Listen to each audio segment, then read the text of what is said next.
Bismillah, assalamualaikum warahmatullahi wabarakatuh. Alhamdulillahilladzi arsala rasulahu bil huda wa dinil haqq liyuzhirahu 'ala dini kullihi wa kafa billahi syahida.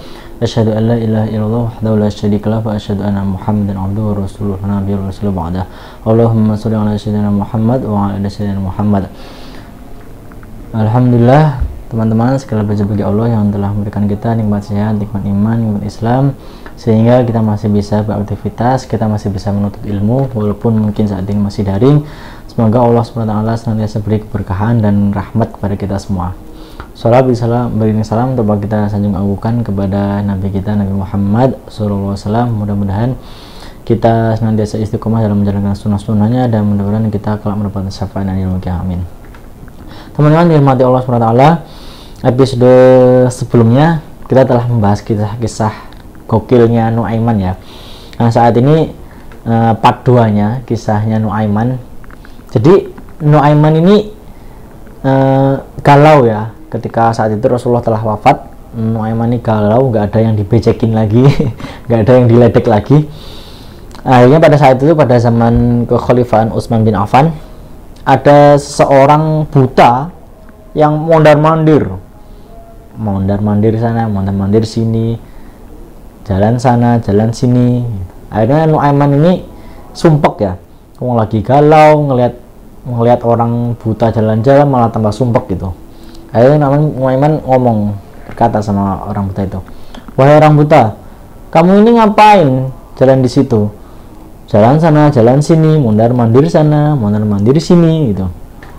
Kata orang buta itu, "Sesungguhnya aku ini mencari anakku. Aku ini sudah lama menahan kencing di sini. Aku ingin mencari toilet, tapi anakku dari tadi pergi dan belum kembali lagi." Itu, "Oh, kamu mencari toilet," kata Nuaiman. "Baik, aku antarkan kamu ke toilet." Akhirnya Nuaiman antarkan ke Masjid Nabawi. Jadi zaman dahulu Masjid Nabawi itu belum ada toiletnya ya, belum ada seperti sekarang. Kalau sekarang orang itu ke masjid, mau kemana? Mau ke masjid, oh sholat duha ya, mau cari toilet ya. Kalau zaman sekarang gitu. Akhirnya orang buta itu dituntun sama Nuaiman sampai samping mimbar. Dituntun sampai samping mimbar. "Oh, di sini toilet. Sekarang kencinglah kamu." Akhirnya orang itu kencing di samping mimbarnya, mimbar Masjid Nabawi. Jadi para sahabat itu sudah berkumpul, sudah geram kan. "Oh, ini orang nggak ada akhlak ya." Kencing, benar-benarnya kencing di mimbarnya, di mimbar Masjid Nabawi. Akhirnya setelah didatangi ramai-ramai sahabat, ternyata orang ini buta. "Wahai Pak Tua, siapa yang mengantarmu ke sini?" gitu. Sesungguhnya ini adalah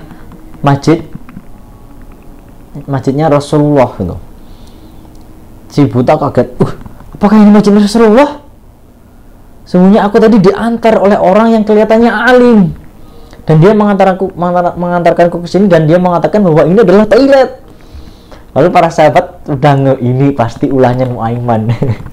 Nggak ada orang sejahil Nuaiman gitu. Akhirnya orang buta tadi, "Sungguhnya aku bernazar, aku tidak akan kembali ke rumahku sebelum aku memukul orang yang namanya Nuaiman." Itu orang buta tadi bernazar. Akhirnya berjalan lagi lah orang tua tadi. Dan setelah berjalan lagi, ketemu lagi dengan Nuaiman. Tapi Nuaiman itu menggunakan suara yang berbeda. "Wahai Pak Tua, sesungguhnya kamu mau kemana?" Itu suaranya dibuat-buat sama Nuaiman. "Aku ini mencari orang yang namanya Nuaiman. Sesungguhnya dia telah zalim kepadaku. Dia telah mengantarkanku ke Masjid Nabawi yang katanya toilet itu. Dan sesungguhnya aku bernazar ingin memukulnya. Dan aku tidak akan kembali ke rumahku sebelum aku memukul Nuaiman." "Oh, Nuaiman, memang Nuaiman itu orangnya seperti itu, orangnya jahil. Padahal dia Nuaiman itu." "Oh, baik Pak, saat sekarang akan aku antar kamu untuk menuju Nuaiman itu."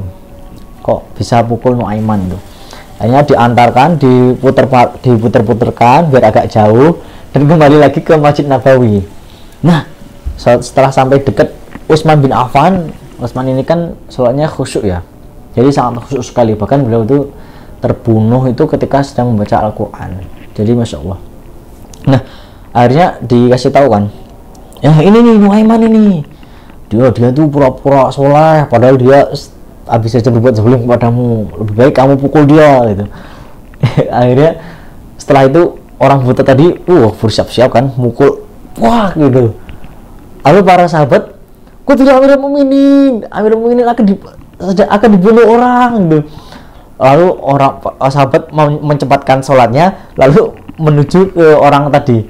Setelah lihat, kok orang ini lagi, orang buta ini lagi datang ke sini. Wahai Pak Tua, kenapa kau datang ke sini lagi dan memukul Amirul Mukminin gitu. Kata dia, dia Amirul Mukminin. Dan kata bapak tadi, sungguh aku sampai saat ini aku tidak akan percaya lagi kepada yang namanya manusia. Jadi begitu. Jadi ya begitulah kisahnya sahabat Nuaiman. Jadi ya teman-teman yang dirahmati Allah Subhanahu wa taala, ya mudah-mudahan kita bisa mengambil ibroh ya dari peristiwa ini. Jadi walaupun Nuaiman ini seorang yang tadinya suka mabuk, tapi beliau ini sangat cinta kepada Allah dan juga Rasulnya. Jadi sampai-sampai Allah dan juga Rasulnya ini ridho kepada Nuaiman. Jadi begitu. Dan kalau orang itu sudah cinta kepada Allah dan juga Rasulnya, maka orang akan bersama-sama kepada Rasulnya di akhirat nanti. Jadi pada saat itu Rasulullah SAW sedang berkhutbah tentang kiamat. Terus lalu ada sahabat yang itu nyeletuk lah, wahai Rasulullah, kok khutbahnya tentang kiamat terus sih? Memangnya kiamat itu kapan? Gitu kata sahabat. Sahabat yang bertanya. Lalu sahabat yang lain tuh geram kan, ini orang malah nyeletuk kayak gini gitu, nggak mendengarkan saja. Lalu Rasulullah malah balik bertanya, apa yang sudah kamu persiapkan untuk terjadinya kiamat? Kata Rasulullah. Lalu sahabat itu berkata, sesungguhnya aku tidak menyiapkan apa-apa wahai Rasulullah, tapi aku cinta kepadamu, kata sahabat tadi. Dan Rasulullah pun bersabda, yang sabdanya ini membuat para sahabat yang tadinya jengkel pada orang sahabat tadi itu menjadi senang. Bahkan hadis ini yang paling senang ketika didengarkan oleh para sahabat. Kata Rasulullah SAW, sesungguhnya engkau akan bersama dengan orang yang dicintai. Jadi begitu. Jadi teman-teman yang dirahmati Allah SWT, jadi kalau misalnya kita cinta kepada Rasulullah, cinta kepada para sahabat, cinta kepada tabi'in, kepada tabi'ut tabi'in, kepada ulama, kepada ustadz, guru kita, teman-teman yang soleh, maka insya Allah kita akan bersama dengan mereka. Jadi kalau kita sampai saat ini belum punya teman yang soleh, maka segera cari, karena mereka yang insya Allah akan memberikan syafaat kepada kita kelak di hari kiamat. Jadi begitu teman-teman. Wallahu misawab, itu yang bisa saya sampaikan. Jika ada salah kata, mohon maaf kepada Allah, mohon ampun. Subhanakallahumma bihamdika asyhadu an la ilaha illa anta astaghfiruka wa atubu ilaik. Saya akhiri, wassalamualaikum warahmatullahi wabarakatuh.